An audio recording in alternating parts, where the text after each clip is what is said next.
Drain your tie. It's There you go. I'm Michael Jensen, and this is my ceremonial speech. When it comes to musicians making music, a lot of them are starting to use technology and computer-based things to make their music sound better, or sometimes could actually make it sound worse. The band Mumford & Sons is using the old technique and the original technique of using stringed instruments and just 4 people making their music. Quoted from Marcus Mumford, who is the lead singer himself, says, "We're just writing songs that ask questions. Sometimes the best way to go about exploring a question, things we wouldn't necessarily talk about in conversation, is by writing a song. That's why it's quite hard, unpacking your songs. You write them in moments of privacy and inadequacy, in articulation, when you can't really express how you're feeling, so you write it down in a poetic license and vent as much as you want." Marcus Mumford is the lead singer for Mumford & Sons, which started in 2008, and I believe that he is a huge and big role model for a lot of people now making music. I'd like to tell you on how amazingly put together the band Mumford & Sons is from this one person on 3 things. First off, Mumford & Sons started with very little, and now they worked their way up to the top. And secondly, Mumford & Sons fan base is currently in the millions. And thirdly, Marcus Mumford has huge success, but he shows it with little concern. So I'm going to start my toast off on my first topic, on what they had in the beginning and what they have now. So since they started from just having a vlog documentary on them playing in a little kind of disco thing in London, they started off with just 4 people, and it's the original 4 now. And they came over to the Americas and made a huge success. When Marcus Mumford was born, he was born into a minister family, which I believe that made his music more loving and down-to-earth than what it is usually with other bands. He was born into a minister's son, so that makes him he has more morals than most other people.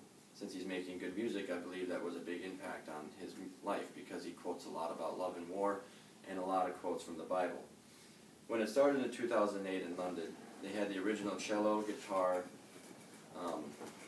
banjo, drums, and sometimes a violin. And it wasn't all computer generated. It was all strictly them playing their own music and having their own fun, instead of forming what everyone else wants them to make their music, and they're just doing their own thing.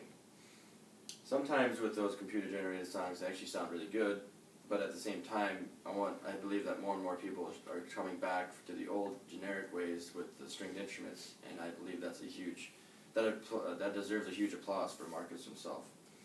Quoted from the NPR website I found on the internet, "Marcus may not seem like the type of person to start a bar fight. With that, it shows that he is a good person and has good morals, just in the fact that he is not a hothead and he plays his music the way he wants to play his music. If you're unknown of what he actually sings, it's a lot of yelling and sometimes a lot of swearing in a lot of his music, but everyone can relate to what he's trying to get at in his point in every song. That's why I believe why he has so many fans, which comes to my next point on the fact that he has millions and millions of fans. According to their official website, Mumford & Sons is currently at 20 million fan bases, and also for your Facebook viewers, they have 4 million likes, which is pretty impressive since they've only been around for 5 years, and I believe that's a huge stepping stone from what they had to what they have now. It's impressive because it's just 4 guys with stringed instruments, and you wouldn't believe it that around even here people are starting to like them more and more.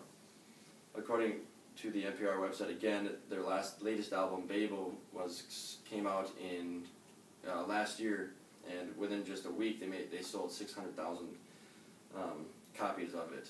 And since they are so small and so new, it's impressive that they grew up that big.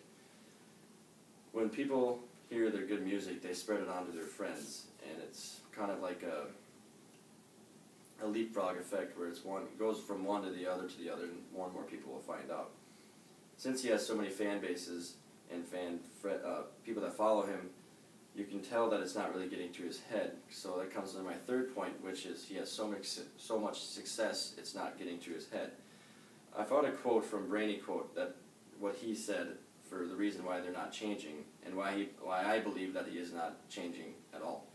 A lot of writers are like sponges.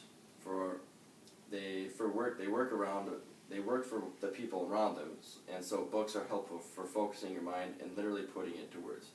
If that doesn't make sense to you, it's more or less saying that the artists now are starting to change because of what the internet and other people say and what they want them to do.